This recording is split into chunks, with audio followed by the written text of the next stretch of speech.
There must be war. God wills it!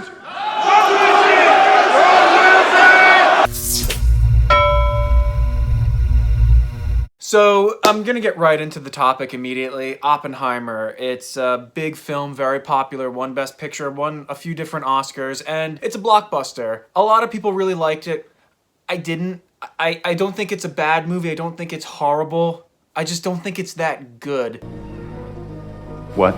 And let me explain why. Guys, before we get into the video itself, due to the nature of this movie and the content surrounding it, it's relevant to the discussion. I want to know, this movie's about the atomic bomb. What's your opinion on the United States dropping the bomb on Japan? Do you think it was justified? Do you think it's not? Do you think it's morally defendable? Do you think the reasons behind the US doing it were to actually win the war or to scare the Soviets? I just want to know. Comment below what you think, and let's just get right into the review. First of all, before I actually explain why I didn't really like it, I do want to say there are some positives about the movie that a lot of people will agree with. Christopher Nolan is a fantastic filmmaker. I think as of now, he is the last true great filmmaker who's still actually making great movies. I have favorite filmmakers, but I only really like them because of their past work, not their current work. A great example would be Steven Spielberg. His previous films like Saving Private Ryan, Jurassic Park, Indiana Jones are great, but the movies he makes now I don't care about. Christopher Nolan consistently makes great films that people want to see, and he's a great filmmaker for doing it. A few things that were amazing about the movie would be the fact that the music is fantastic. The fact that there's like no CGI in the movie and all the effects are practical but look stunning. That is something you can brag about, and that's something that's really cool. I love how Christopher Nolan did that. And another thing I like about this film is, well, it's not woke. There's no nonsense or like DEI or phony diversity quotas in the movie. And Christopher Nolan's like, no, this is a historical film. I want to portray this from a historical, accurate point of view, and I'm not going to insert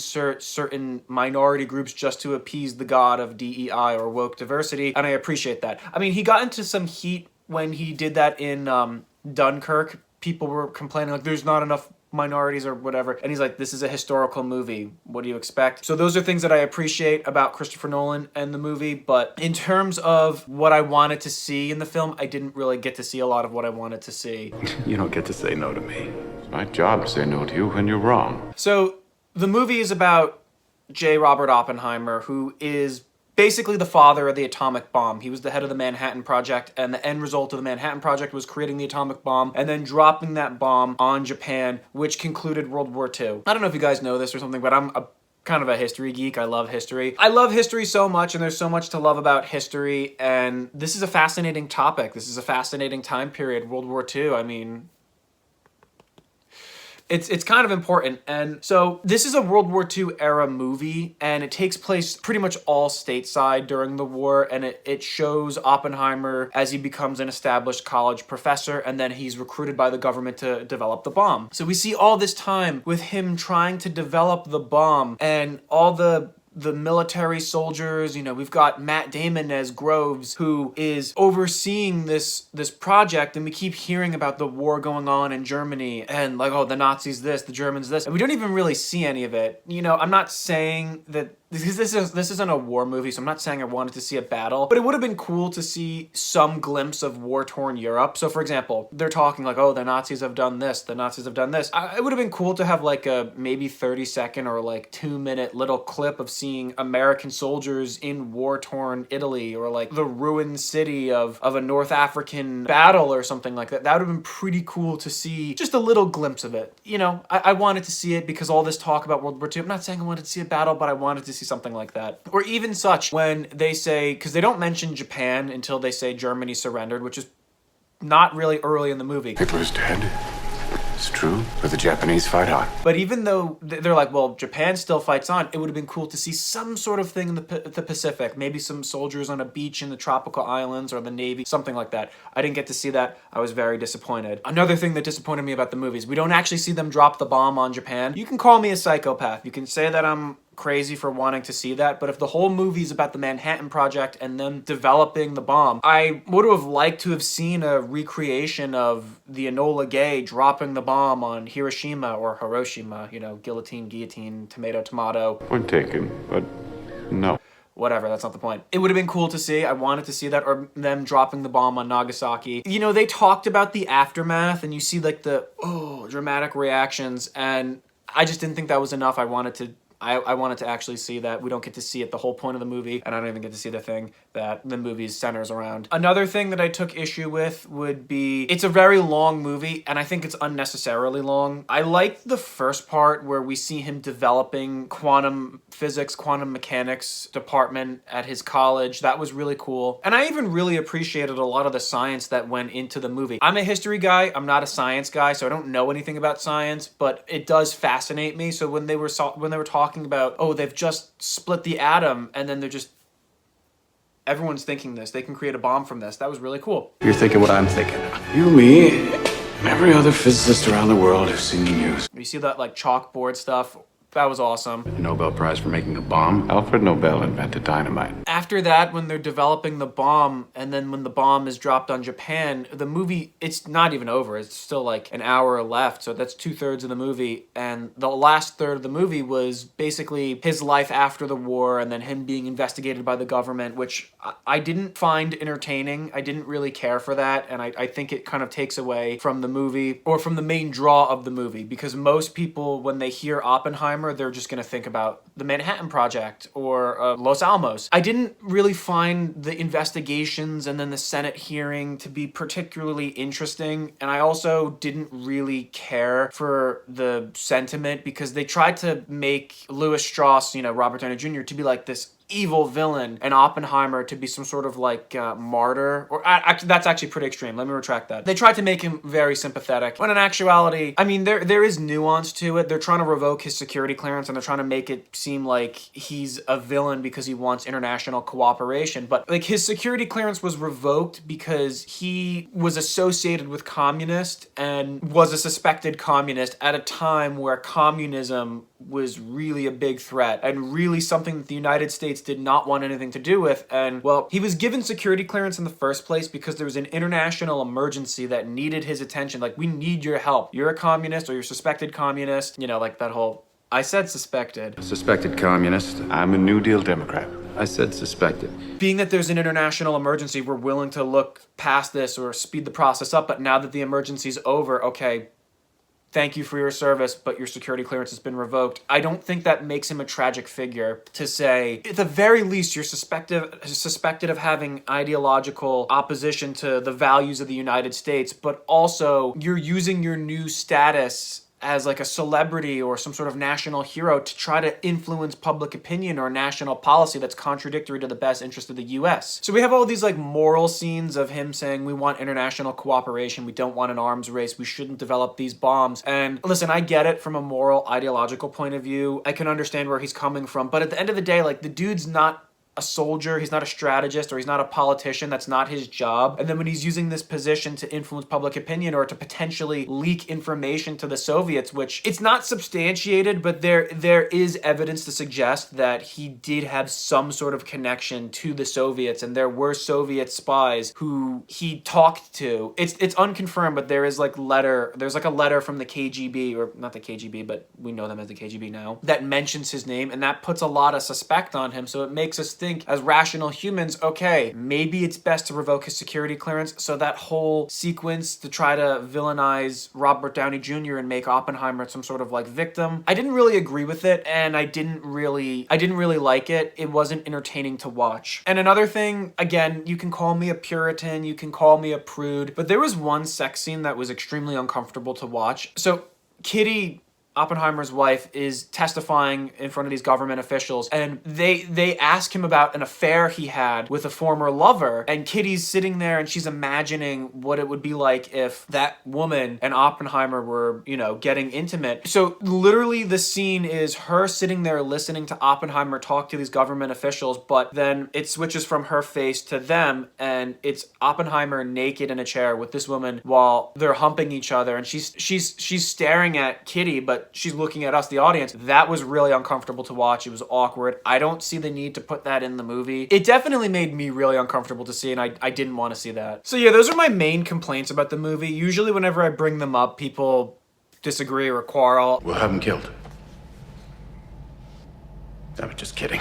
I mean, I got into an argument with someone once when I said, why couldn't we see a glimpse of what the conditions were like in Europe or overseas in the Pacific, or why couldn't we see the bomb being dropped? And they're like, well, Oppenheimer didn't witness that himself, and the movie's told from his perspective. That's why the black and white sequences where he didn't actually experience were black and white. And I thought, okay, well, we had a scene where he imagined himself in a plane witnessing the V-2 rockets being fired into the air, or we had a sequence where he envisions the bomb going off in the distance while he's giving a speech. We could have at least just seen the bomb being dropped on Japan. I'm just saying, I wanted to see that. I didn't get to see it. Overall, I mean, the fact that it was way too long, in my opinion, the fact that it didn't wrap up in a timely manner, or they extended it beyond what most people cared to see, bored me. And again, were they over-vilified Louis Strauss, or they played the sympathy card way too much for Oppenheimer? That was kind of a bummer for me. And that's pretty much it. Again, my argument is it's not a bad movie. It's not horrible. It's not overrated. It's just not that good. And this is my honest assessment. I truly believe if this movie came out like 20 years ago, it probably wouldn't be as popular as it is today. Now, I've been very critical of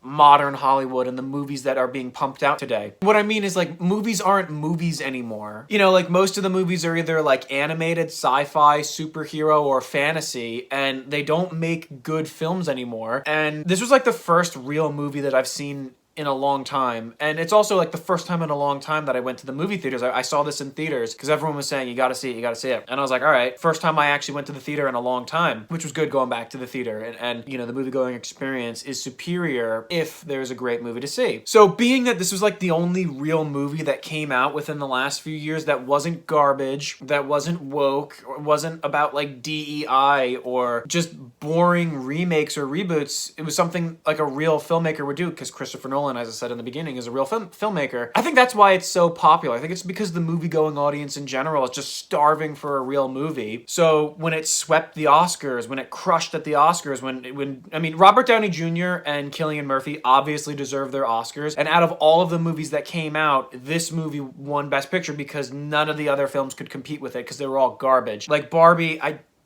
I don't even really want to get into the whole Barbie thing, but in no world would a movie like that be nominated for Best Picture. That's not a thing. But if this movie came out like 20 years ago when movies weren't all just bad, I don't think it would have stood as much of a chance. That's why I think it's so popular, because, well, everything else sucks. And it's like, in the world of the blind, the one-eyed man is king. In the world of mediocre movies, not bad, not terrible movie is king. I think that's what happened with Oppenheimer. Now, again, I actually want to just sum up with some things that I didn't mention in the intro that I liked. The performances in the movie were really good, especially from Cillian Murphy, Robert Downey Jr. I love the fact that this movie had a massive cast. A lot of really cool cameos were made, and there was also a lot of really big-name actors who made small appearances. Like, for example, Gary Oldman playing Harry Truman. That was golden.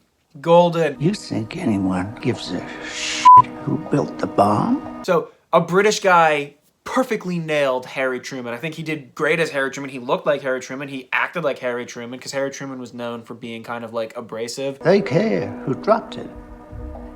I did. That was perfect. Matt Damon as Groves was amazing. David Cromotes, I forget the character's name, but he was really good. Like, Josh Peck from Drake and Josh was in the movie. That's so cool. You know, the direction, the music was phenomenal. And the ending scene, was like the best part of the movie, in my opinion. And I forgot to mention, the man who played Albert Einstein did a fantastic job. I really liked that. The whole idea of, hang on a second, we can cause a chain reaction that could destroy the world, what should we do? That was a cool little sequence, but then it gets recalled at the end of the movie where Oppenheimer is depressed. He's all bummed out. You know, he was so eager to drop the bomb, or he wanted to see it go off, and then when it went off, he felt really guilty and he felt really bad, or at least that's what the movie has us believe, because there's nuance to it. But he's all like, Albert, you know when I told you we were going to cause a chain reaction that would destroy the world? And then Einstein's all like, I remember it well.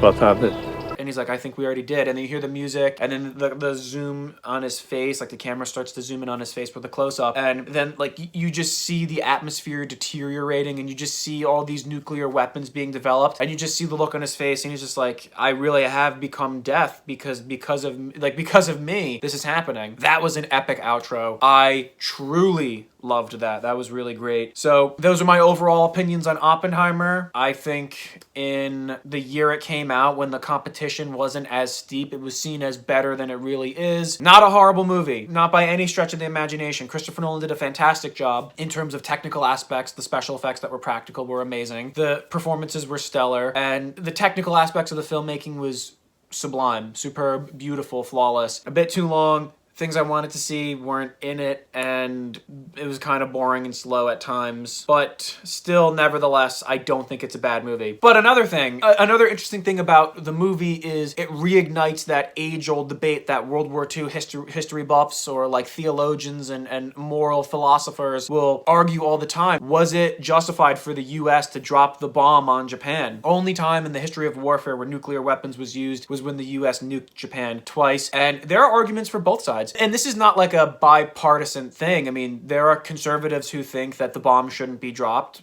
Tucker Carlson's one of them. But there's also conservatives like Ben Shapiro who argue that the bomb should have been dropped. And then there's liberals who think that the bomb should have been dropped. And there's liberals who think the bomb shouldn't have been dropped. It's a very nuanced topic. I mean, the Catholic Church says not justified. There's a lot of other thought leaders and political commentators who quarrel on this. And it ignites that debate again in a way that makes it relevant and interesting. So before I actually do my outro, based off of the things I just said, let's just right now, no arguments, no hostility, just polite, cordial debate. In your opinion, do you think that it was justified for the US to drop the bomb on Japan? I'm not going to lend my opinion on it. I just want to hear what you guys have to say. I'll read the comments. In your opinion, do you think it was justified for the US to drop the bomb? Yes or no? Comment below to let me know. Well, guys, that's all I have for you. Those are my thoughts on the movie Oppenheimer. I think, well, you already know what I think, so let's just... Guys, if you liked the video, drop a like. Hit that subscribe. Check me out on Instagram. That will be linked in the description below. Give me a follow. Guys, if you have any video suggestions, you can DM me on Instagram or you can comment below. Like I said, comment below what you think. Do you think I'm wrong? Do you think I'm right? Do you agree? Do you disagree? Your opinion on the US dropping the bomb on Japan, just for cordial, rational, polite discussion. I'm gauging the audience. What do you think? Yeah, that's all I have for you guys. Like the video, subscribe, follow me on Instagram, and I'll see you on the next Unpopular Opinion.